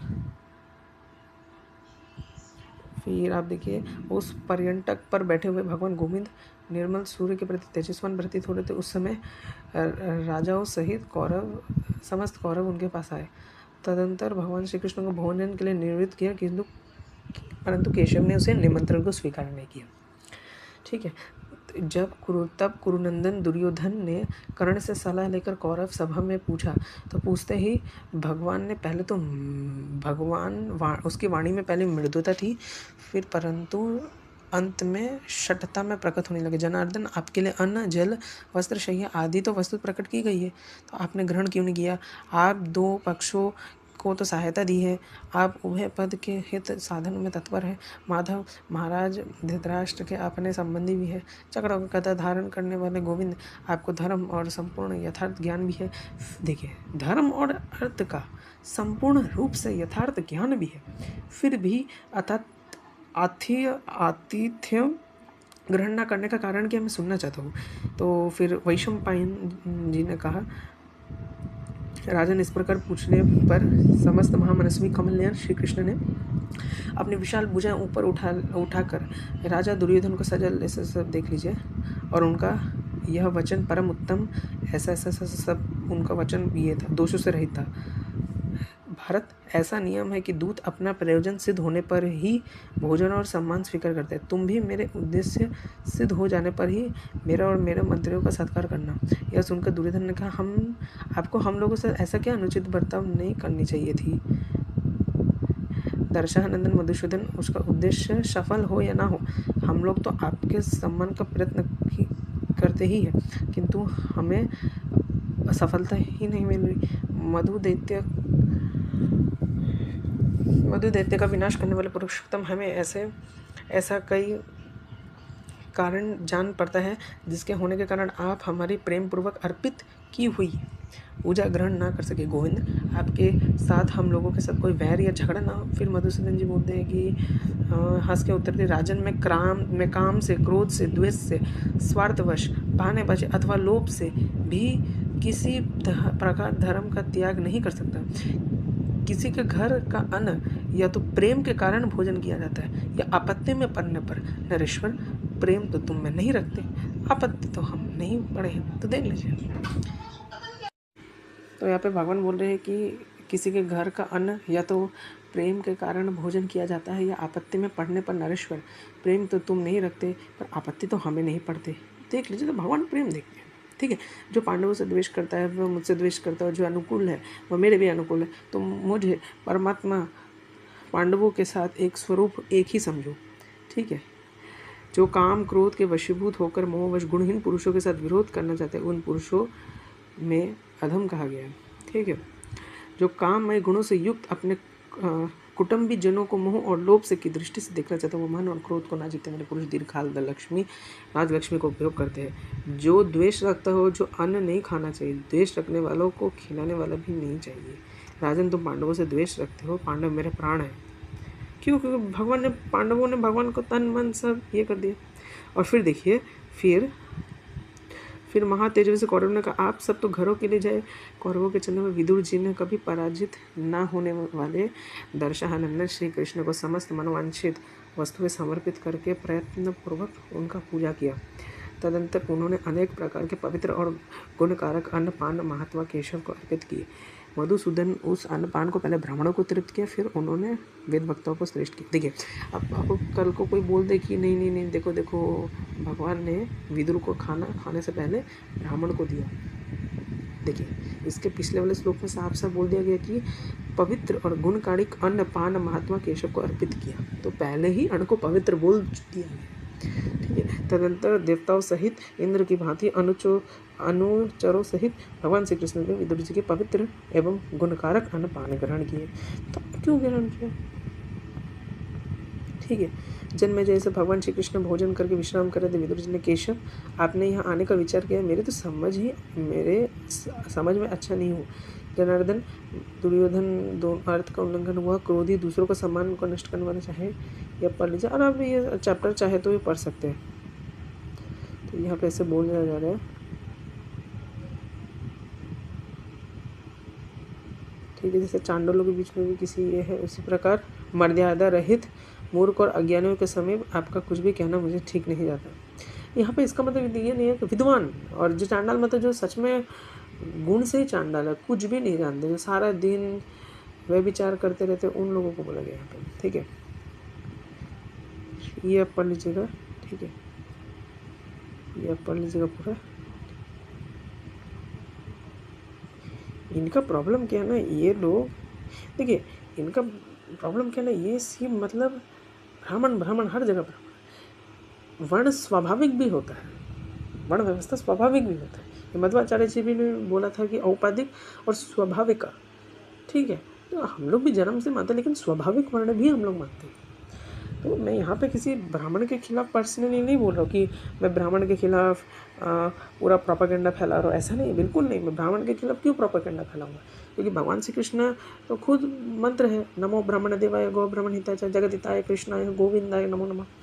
भगवान को तो ब्राह्मण भक्त भी बोला गया है, भगवान ब्राह्मणों के भक्त हैं, ऐसा भी बोला गया।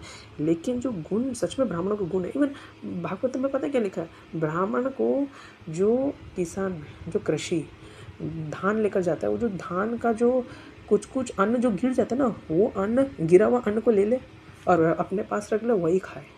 मतलब सोचिए, ब्राह्मण को इतना तब कठोर नियम बोला गया, ठीक है। तो मुझे नहीं, और लेकिन आह्वान को देख लीजिए, शिवंश जी को, ना कोई गुण है ब्राह्मण का, पांडित्य का अभिमान, और इतना अभिमान कि खुद इतने सक्षम हो गए कि दूसरों भक्तों को मलिच घोषित करने का इतना सक्षम हो गए। ये देखिए, ये है कितना गलत, मतलब खुद इतना सक्षम हो गए कि दूसरों को, भक्तों को मलिच बोलने लगे बस उसका चमड़ी देख के, क्योंकि उनका चमड़ी विदेशी है। ये नहीं है, क्या ही बोले जाए बताइए। और फिर आपको मैं स्वाभाविक वर्ण इसलिए महत्वपूर्ण है, जैसे मैं आपको बताता हूँ कि श्रीधर स्वामी जी ने इस 7.11.35 में बहुत महत्वपूर्ण टीका दिया है कि उन्होंने स्वाभाविक वर्ण को माना है। ठीक है,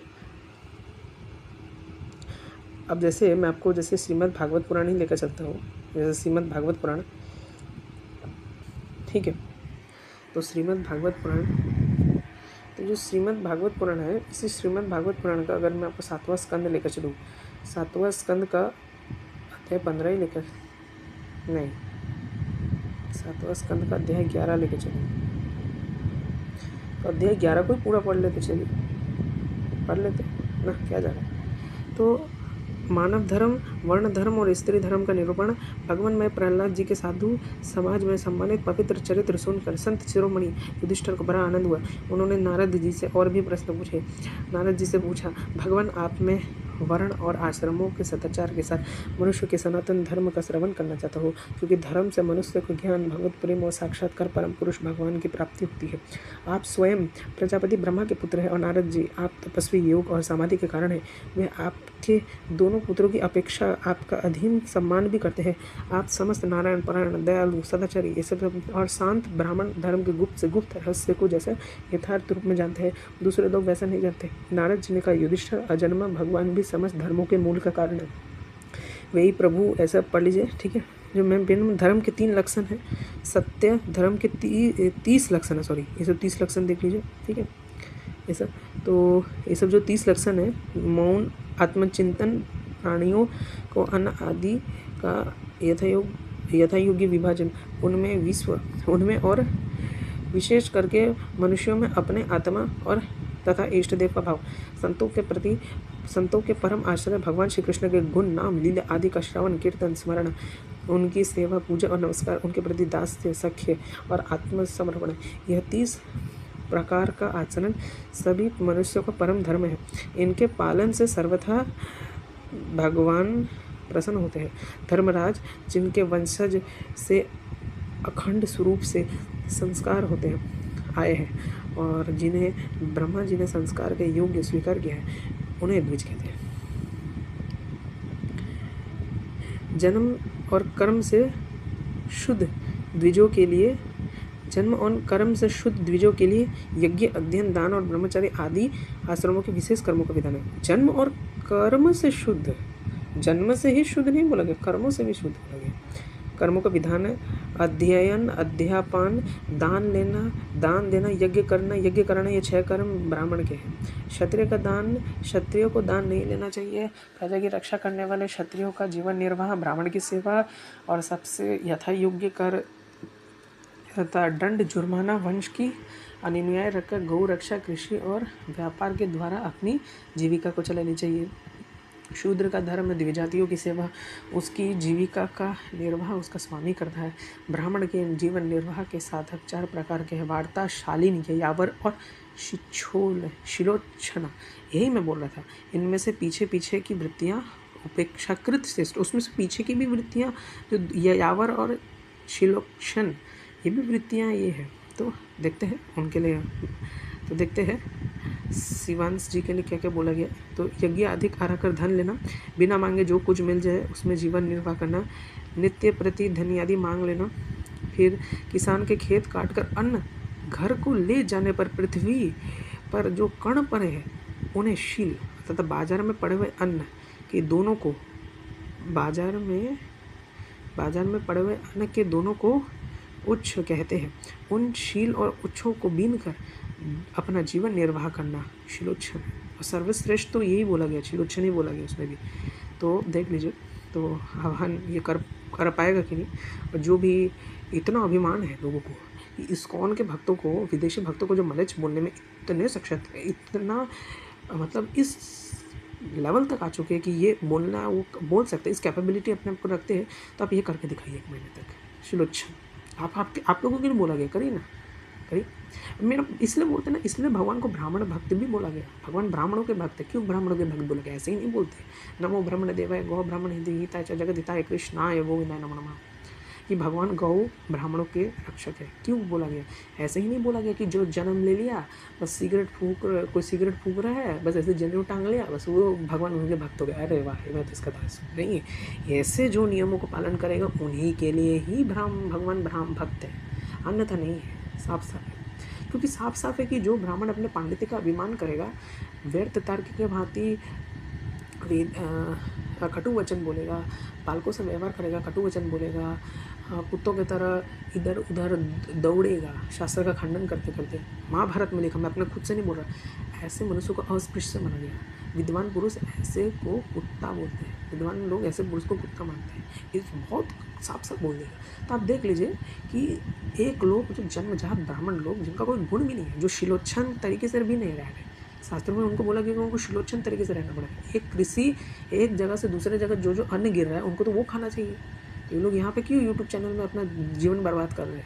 ये देख लो ना, तुम लोगों का नियम कितना कठोर है, करो ना पालन। क्यों नहीं कर रहे हो? करो, तुम लोगों के लिए बोला गया है, ठीक है ना। इसलिए ब्राह्मणों का महिमा है।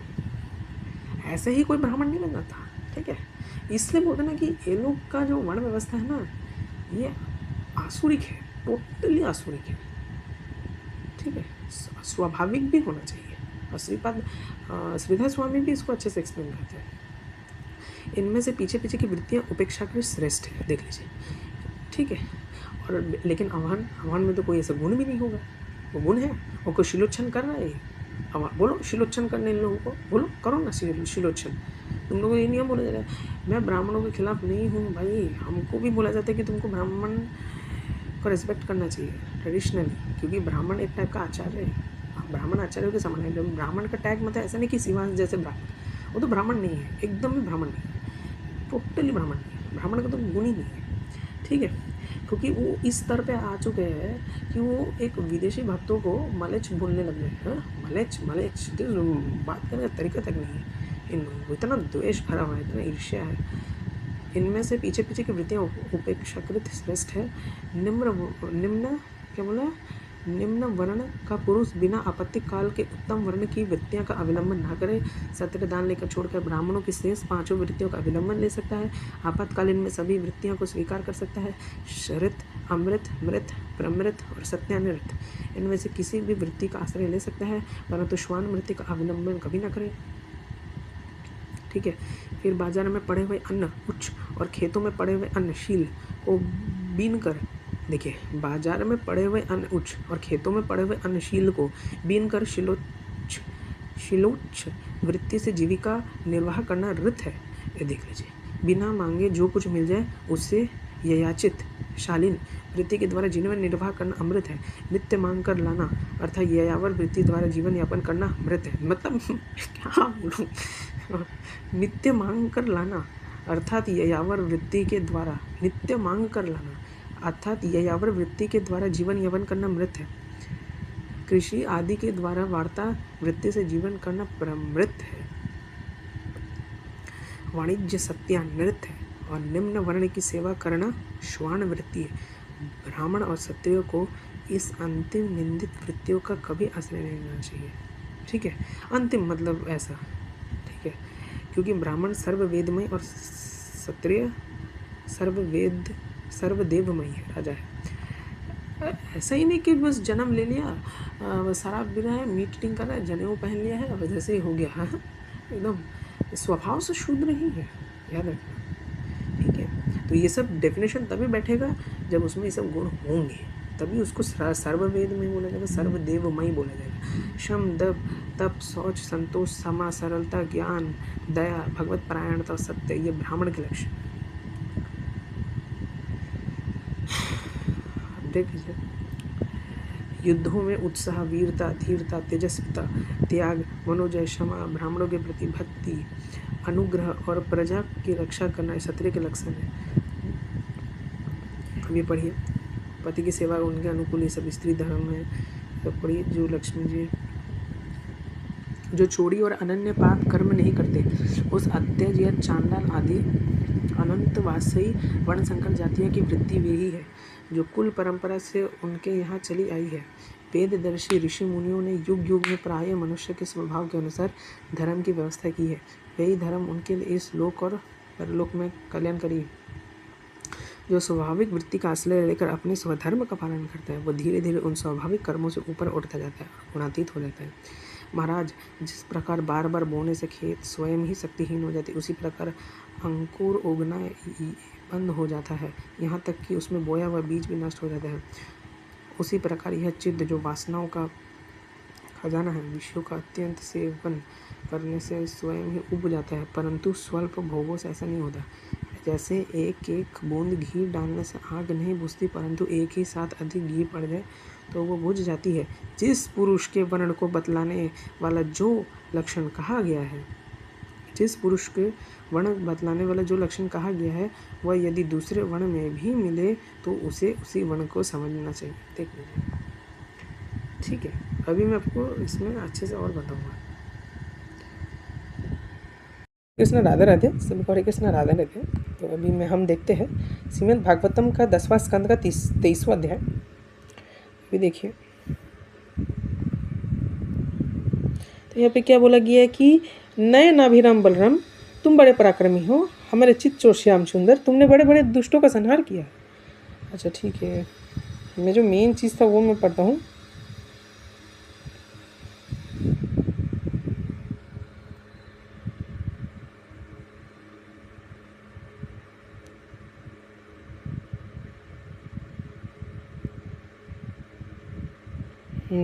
सज्जनों, जिस यज्ञ दीक्षा में पशु बलि होती है उसमें शौत्र माने यज्ञ में दीक्षित पुरुष का अन्न नहीं खाना चाहिए। इसके अतिरिक्त और किसी भी समय किसी भी यज्ञ में दीक्षित पुरुष का भी अन्न खाना में कोई दोष नहीं है। पूछो तो वे ब्राह्मण ज्ञान की दृष्टि से तो बालक ही है, परंतु वे अपने को ज्ञान वृद्ध मानते हैं। ठीक है, वे इंद्रियतीत परब्रह्म श्री कृष्ण स्वयं गाल वालों के द्वारा भात मांग रहे हैं। देखिए, अच्छा मैं ये चीज़ पढ़ रहा था कि देखिए, अब की बार ग्वाल बाल पत्नी शाला में गए, वे जाकर तो ब्राह्मणों की पत्नियां सुंदर सुंदर वस्त्र और गहने को सज धर के बैठी थी। दोनों द्विज पतियों को प्रणाम करके नम्रता से बात की। अब विप्रवर, हम नमस्कार करते, आप कृपा करके हमारी बात सुने। भगवान श्री कृष्ण यहाँ से थोड़ी दूर आए हैं और उन्होंने ही हमें अपने पास भेजा है, और वे ग्वालपाल और बलराम जी के साथ गौवे चराते हुए इधर बहुत दूर आ गए हैं। इसके समय उन्हें और उनके साथियों को भूख लगी है, आप उनके लिए कुछ भोजन दे दें। परीक्षित, वे ब्राह्मणियाँ बहुत दिनों से भगवान की मनोहर लीलाएं सुनती, उनका मन उनमें लग चुका था। वे सर्वदा इस बात के लिए उत्सुक रहती थी कि किसी प्रकार श्री कृष्ण के दर्शन हो जाए। श्री कृष्ण के अनेक आने की बातें सुन के ही वे उतावली हो गई। उन्होंने बर्तनों के अत्यंत स्वादिष्ट और हितकर भक्ष्य, भोज्य, लहया और चोक्ष चारों प्रकार के भोजन सामग्री ले ली तथा भाई बंधु पति पुत्रों को रोकते रहने पर भी अपनी प्रियतम भगवान श्री कृष्ण के पास जाने के लिए घर से निकल पड़ी। ठीक वैसे ही जैसे नदियाँ समुद्र क्यों न हो, ना जाने कितने दिनों से पवित्र कीर्ति भगवान श्री कृष्ण के गुण, लीला, सौंदर्य, माधुरी आदि का वर्णन सुन सुनकर उन्होंने अपने चरणों पर अपना हृदय न्यौछावर कर दिया। ब्राह्मण पतियों ने जाकर देखा कि यमुना के तट पर नए नए कोपलों से शोभायमान अशोक वन में ग्वाल बालों से घिरे हुए बलराम जी के साथ श्री कृष्ण इधर उधर घूम रहे हैं। उनके सांवले शरीर पर सुनहला पीताम्बर झिलमिला रहा है, गले में वनमाला लटक रही है, मस्तक पर मोर पंख का मुकुट है, अंग अंग में रंगीन धातुओं की चित्रकारी रख रखी है, नए नए कोपलों से गुच्छे शरीर में लगाकर नोट सा वेश बना रखा है। अच्छा भी देखिए, परीक्षित, अब तक अपने प्रियतम स्वान सुंदर के गुण और लीला उन्होंने कानों में सुन सुनकर अपनी मन को उन्हें प्रेम में रंग डाला है, उसी सरोवर को कर दिया। अब नेत्रों के मार्ग से उन्हें भीतर ले देकर वे मनी मन वे मन ही मन उनका आलिंगन करती है और इस प्रकार उन्होंने अपने हृदय को चलन शांत की। और ठीक वैसे ही जैसे जागृत और स्वप्न अवस्थाओं की वृत्तियाँ यह मैं और यह मेरा इस भाव से जलती रहती है, परंतु सुषुप्ति अवस्था में उसके अभिमानी प्राज्ञ को पाकर उसी में लीन हो जाती है। उसी जल प्रकार सारी जलन मिट जाती है। प्रिय परीक्षित, भगवान सबके हृदय की बात जानते हैं, वे बुद्धियों के साक्षी है। उन्होंने जब देखा कि ब्राह्मण पत्नियां अपने भाई बंधु और पति पुत्रों को रोकने पर भी वे सब अपने सगे संबंधियों और विषयों की आशा छोड़कर केवल मेरे दर्शन की लालसाओं से ही मेरे पास आई है, तब उन्होंने उनसे कहा। उस समय उनके मुखारविंद पर हास्य की तरंगे अटखेलियां कर रही थी। भगवान ने उन्हें कहा, भाग्यवती देवियों, तुम्हारा स्वागत है। आओ बैठो। कहाँ है? हम तुम्हारा क्या स्वागत करें? तुम लोग हमारे दर्शन की इच्छाओं से आई हो। यह तुम्हारे जैसे प्रेम पूर्वक हृदय के योग्य ही है। इसमें संदेह नहीं है कि संसार में अपनी सच्ची भलाई को समझने वाले जितने भी बुद्धिमान पुरुष हैं, वे अपने प्रियतम के समान ही मुझसे प्रेम करती है और ऐसा प्रेम करते हैं कि जिनमें जिस प्रकार की कामना नहीं रहती, जिसमें किसी प्रकार का व्यवधान, संकोच, छिपाव, दुविधा या द्वैत नहीं होता। प्राण, बुद्धि, मन, शरीर, स्वजन, स्त्री, पुत्र और धन आदि संस्कार की सभी वस्तुएं जिसके लिए जिसकी सन्निधि से प्रिय लगती है, उस आत्मा से, परमात्मा से मुझे श्री कृष्ण से बढ़कर और कौन सा प्रिय हो सकता है। इसलिए तुम्हारा आना उचित ही है। मैं तुम्हारे प्रेम का अभिनंदन करता हूँ। परंतु अब तुम लोग मेरे दर्शन कर चुकी हो, अब अपने यज्ञशाला में लौट जाओ। तुम्हारे पति ब्राह्मण गृहस्थ है, वे तुम्हारे साथ ही मिलकर अपना यज्ञ पूर्ण कर सकेंगे। वे तुम्हारे साथ मिलकर ही अपना यज्ञ पूर्ण कर सकेंगे। ब्राह्मण पत्नियों ने कहा, अंतर्यामी श्याम सुंदर, आपकी यह बात निष्ठुरता से पूर्ण है। आपको ऐसी बात नहीं करनी चाहिए थी। श्रुतियाँ कहती है कि जो एक बार भगवान को प्राप्त हो जाता है, फिर उसे फिर संसार में नहीं लौटना पड़ता। आप अपनी यह वेदवाणी सत्य कीजिए। हम अपने समस्त सगे संबंधियों की आज्ञा का उल्लंघन करके आपके चरणों में इसलिए आए हैं कि आपके चरणों में गिरी हुई तुलसी की माला अपने केशों में धारण करें। स्वामी, अब हमारे पति पुत्र, माता पिता, भाई बंधु और स्वजन संबंधी हमें स्वीकार नहीं करेंगे, फिर दूसरों की बात ही क्या। वीर शिरोमणि, अब हम आपके चरण में पड़ी हुई है, हमें और किसी के साथ नहीं है, इसलिए अब हमें दूसरों की शरण ना जाना पड़े, ऐसी व्यवस्था कीजिए। भगवान श्री कृष्ण ने कहा, देवियों, तुम्हारे पति पुत्र, माता पिता, भाई बंधु कोई भी दूसरा तिरस्कार नहीं करेंगे। उनकी तो बात ही क्या, सारा संसार तुम्हारे सम्मान ही करेगा।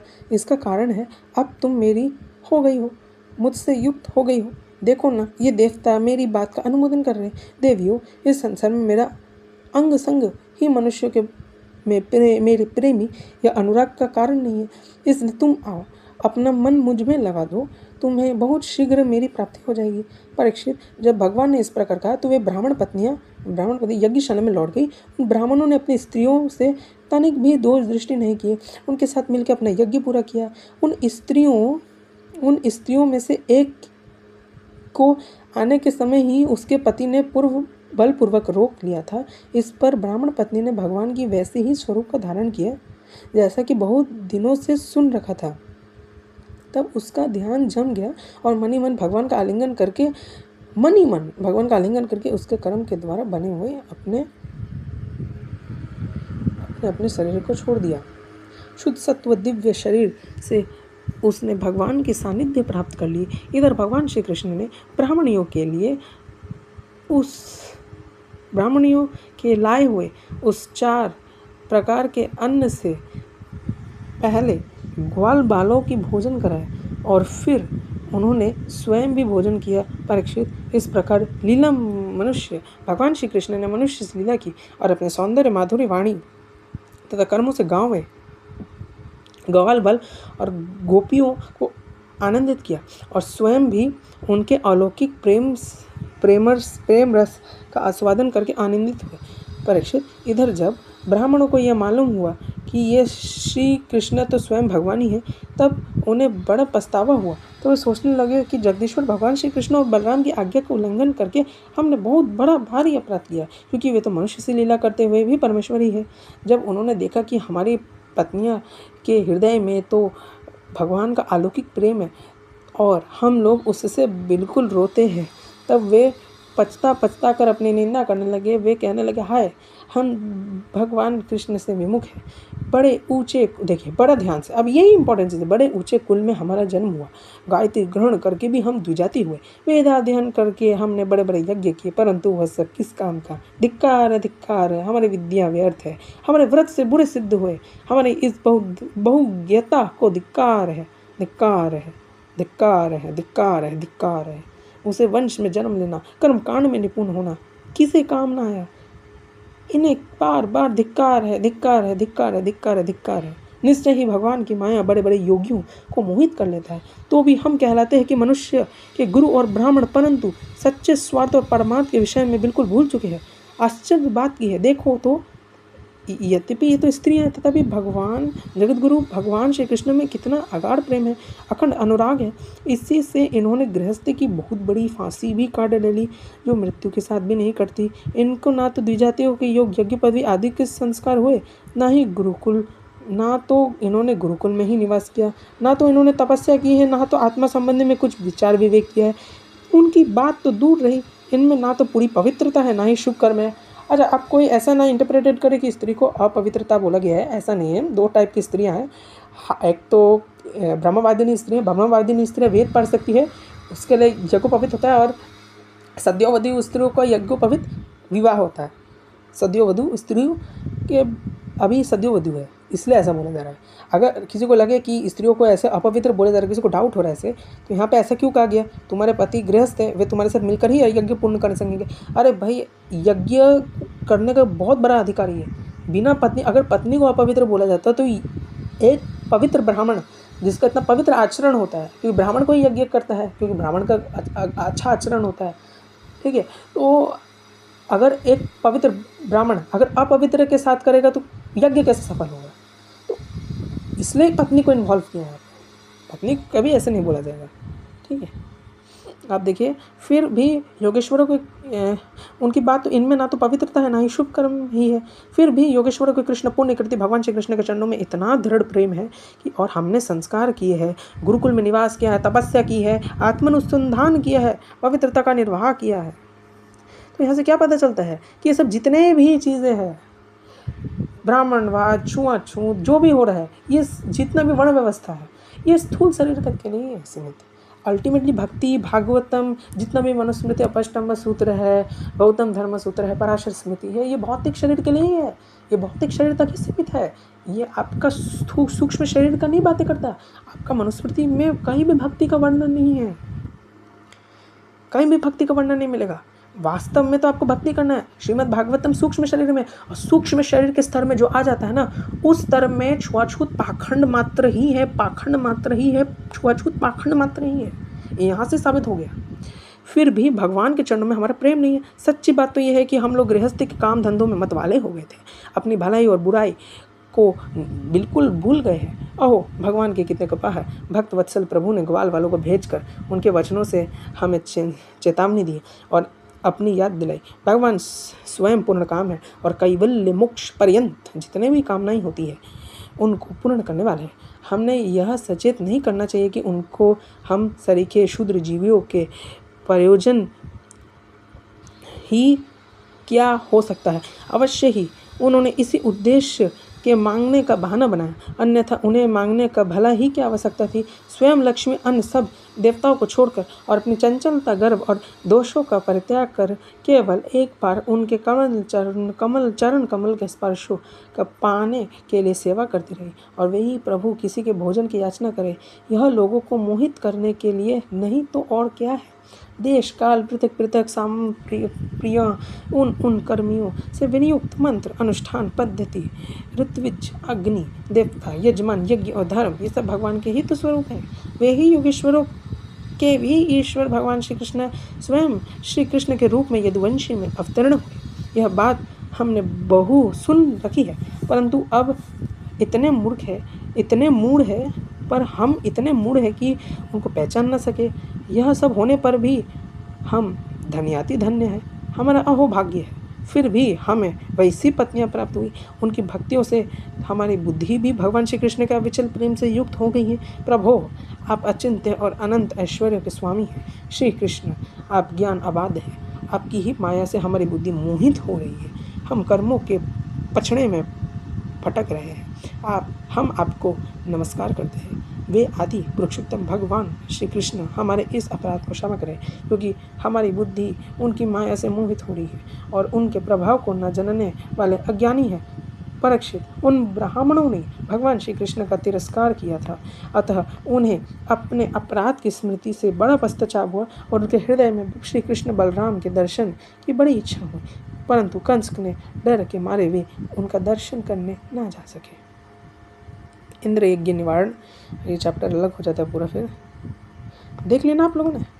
तो अब मैं आपको ये चीज़ दिखाना चाहता हूँ कि ये भी बड़ा इम्पोर्टेंट है कि जो बहुत डिटेल में काफ़ी डिटेल में मैंने वीडियोस बनाए, ठीक है।